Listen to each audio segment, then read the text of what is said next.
Keluarga Zhang memiliki tubuh yang lebih kuat dari manusia biasa. Tubuh mereka dapat menyembuhkan luka lebih cepat. Saat Jepang menyerang timur laut Cina, mereka melakukan uji coba terhadap keluarga Zhang. Salah satunya terhadap Zhang Qisan. Zhang Qisan lolos dari kematian saat uji coba tersebut. Dia kemudian mulai balas dendam terhadap orang-orang yang bertanggung jawab atas uji coba tersebut. Film ini berjudul The Mystic Nine Begonia from Qisan.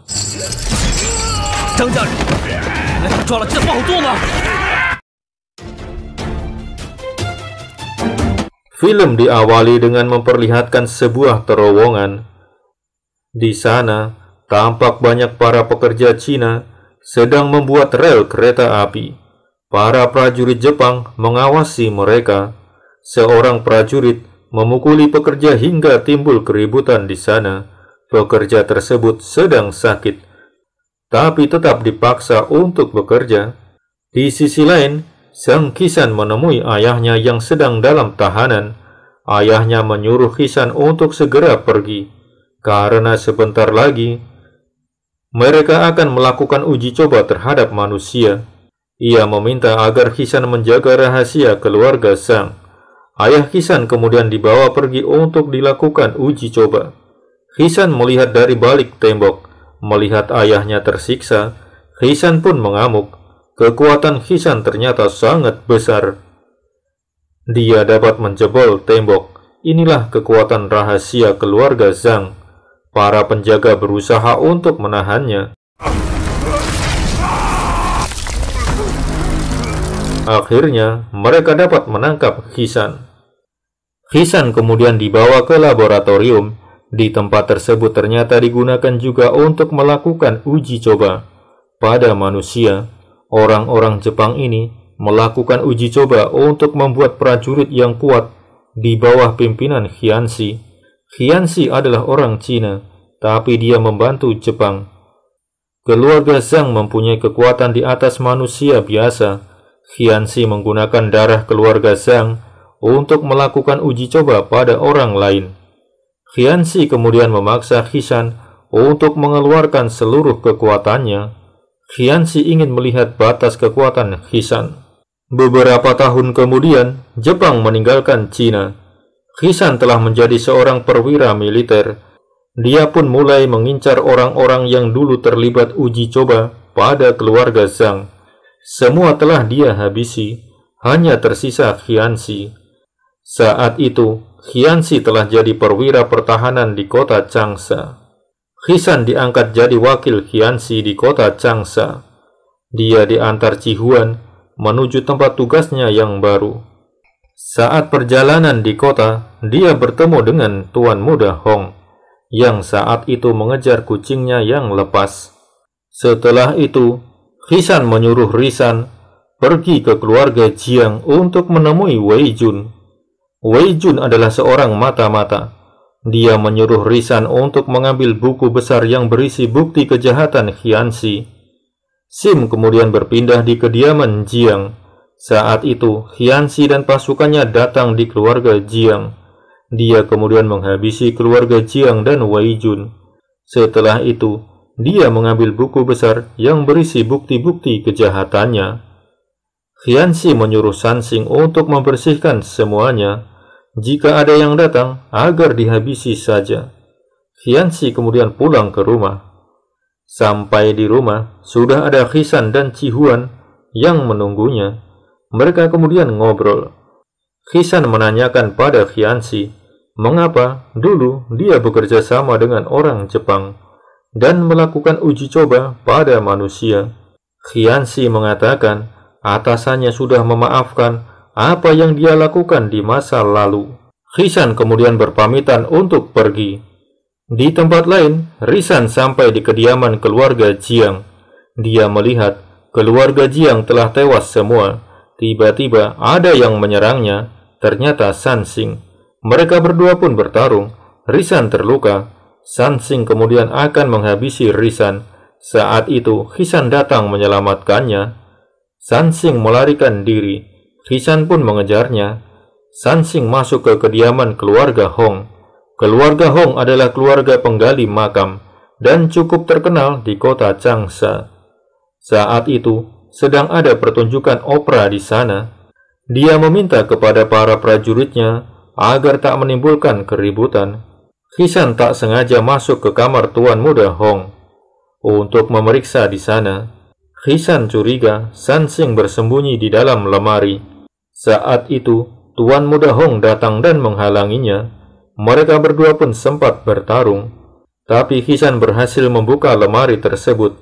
Ternyata isinya adalah kucing. Tuan muda Hong menyembunyikan kucingnya dalam lemari karena ayahnya tak mengizinkannya memelihara kucing. Tak lama kemudian, ayah Hong datang. Dia menyuruh pembantunya untuk membuang kucing tersebut dan meminta agar Hong meminta maaf pada Hisan. Hisan kemudian mengatakan kalau itu kucingnya dan membawanya. Dia meminta agar keluarga Hong bekerja sama untuk mencari penjahat. Setelah itu, Hisan pergi.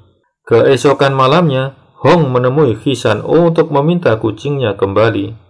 Hong bersedia membantu Hisan menangkap Sansing untuk membuktikan kalau keluarga Hong tak terlibat. Sansing suka menculik gadis-gadis malam untuk latihan ilmu pedangnya. Malam itu, Hong menyamar jadi perempuan untuk memancing Sansing. Sansing pun terpancing untuk menculik Hong. Hisan dan Hong kemudian menangkap Sansing. Sansing minum racun untuk bunuh diri, tapi Hisan berhasil mencegahnya. Mereka kemudian membawa Sansing untuk diinterogasi. Saat itu, Risan datang dan memanggil Hisan. Risan mengatakan, setelah memeriksa, dia mendapat info, ternyata usaha keluarga Hong dapat berkembang selama ini karena di-backing oleh Hyunsi. Di dalam kamar, Sansing mengatakan pada Hong, tangan kanan sebenarnya Hyunsi adalah ayahnya. Hong tak percaya, tapi Sansing mengatakan usaha keluarga Hong bisa maju karena dibantu oleh Hyunsi. Saat kembali ke kamar, Hisan melihat Hong sudah tak ada dan Sansing tewas. Di tempat lain, ayah Hong melaporkan pada Hyunsi kalau Sansing ditangkap oleh Hisan. Hyunsi mengatakan kalau Sansing telah tewas. Hyunsi kemudian mengajak ayah Hong dan Pin Yong ke ruang bawah tanah. Dia menunjukkan di mana dia menyimpan buku besar. Hyunsi kemudian meminta pada ayah Hong agar membawa Hong untuk bekerja padanya. Dia juga meminta agar besok malam Hong tampil main opera. Dia akan mengajak Hisan ke sana, dan dia juga meminta agar saat itu ayah Hong mempersiapkan orang-orangnya untuk menghabisi Hisan. Ayah Hong kemudian meminta pada Hong agar besok malam dia tampil maksimal. Apapun yang terjadi di luar panggung agar ia tak mempedulikannya. Hong tak setuju ayahnya bekerja untuk Hyunsi, apalagi menghabisi Hisan. Tapi ayahnya mengatakan ini semua demi bisnis keluarga besar Hong. Keesokan malamnya, Hisan pergi ke tempat pertunjukan opera keluarga Hong. Dia sudah tahu rencana Hyunsi, tapi dia tetap datang. Saat sampai, Hyunsi sudah menunggunya di sana. Pertunjukan dimulai. Saat itu juga, para pembunuh anak buah Tuan Hong pun mulai menyerang Hisan. Hisan pun berhasil mengatasi mereka. Namun, mereka terus berdatangan. Mereka berhasil mengikat Hisan. Saat itu, Hong melihat Hisan yang sedang terdesak. Dia pun membantu Hisan dengan melempar tongkat ke arah penyerang Hisan. Hyunsi dan Tuan Hong melarikan diri menuju ruang rahasia. Hisan pun mengejar mereka. Hisan berhasil mengejar. Dia menodongkan senjata pada Hyunsi. Hyunsi pun menodongkan senjata pada Tuan Hong. Hong pun datang melihat ayahnya ditodong senjata. Dia meminta Hisan melepaskan Hyunsi. Hyunsi dan Tuan Hong kemudian pergi. Hong meminta maaf pada Hisan karena dia tak ingin ayahnya celaka. Hisan menolong prajurit Hyunsi yang terluka. Dengan catatan, dia akan memberitahu di mana tempat penyimpanan buku besar. Hyunsi sampai di rumahnya. Dia meminta maaf pada Tuan Hong. Setelah itu, dia mengajak Tuan Hong minum teh. Hisan dan Hong menyusup ke rumah Qianxi. Tak lama kemudian, Ci Huan datang dan Tuan Hong pun pamit pergi. Hisan dan Hong masuk ke tempat penyimpanan buku besar, sesuai petunjuk yang dia dapat dari prajurit Qianxi. Di sana, mereka bertemu dengan ayah Hong. Melihat ayahnya, Hong meminta agar ayahnya tak membantu Qianxi lagi. Hisan kemudian membuka kotak penyimpanan buku besar.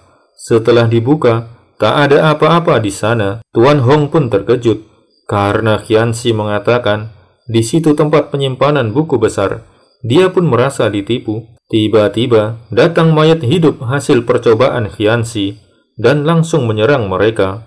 Tuan Hong pun ikut membantu melawan mereka. Saat akan melarikan diri, tiba-tiba tubuh Tuan Hong melemah. Ternyata dia telah diracuni oleh Qianxi saat minum teh. Setelah itu, Tuan Hong menutup pintu dan menahan prajurit yang datang. Dia menyuruh Hong dan Qianxi pergi. Tuan Hong pun tewas terkena tembakan. Di tempat lain, Ci Huan dan Qianxi ngobrol. Ci Huan mengatakan dia mendapat perintah untuk melakukan pemeriksaan terhadap Qianxi. Ci Huan menceritakan kalau ada rumor tentang masa lalu Qianxi. Tiba-tiba datang prajurit dan melaporkan kalau Hisan berhasil lolos. Ci Huan kemudian pamit pergi. Qianxi kemudian masuk ke sebuah ruang rahasia. Dia kemudian mengambil buku besar dan akan membakarnya. Tiba-tiba ada yang menyerangnya hingga bukunya terjatuh. Yang menyerang ternyata Ci Huan. Ci Huan membuka topengnya, ternyata dia adalah Hisan. Ternyata yang datang menemui Qianxi tadi bukanlah Ci Huan, tapi Hisan yang menyamar. Sedangkan yang bersama dengan Hong adalah Risan. Hisan kemudian menembaki Qianxi. Qianxi terluka terkena tembakan. Dia kemudian menyuntikkan sesuatu ke tubuhnya. Qianxi kemudian berubah jadi monster. Hisan menyerangnya, tapi serangannya tak mempan. Hisan menembakinya, Qianxi terjatuh.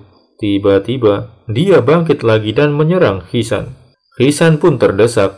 Datang Hong membantunya. Pertarungan hidup mati pun terjadi. Hong berhasil menyerang jantung Qianxi. Qianxi pun tewas. Risan menyerahkan buku besarnya pada Ci Huan. Ci Huan kemudian memerintahkan untuk menangkap seluruh komplotan Qianxi. Beberapa hari kemudian, Hisan diangkat jadi perwira pertahanan di kota Changsha. Hong menjadi seorang pemain opera yang terkenal, dan film pun selesai. Terima kasih telah berkunjung ke channel ini. Sampai jumpa lagi.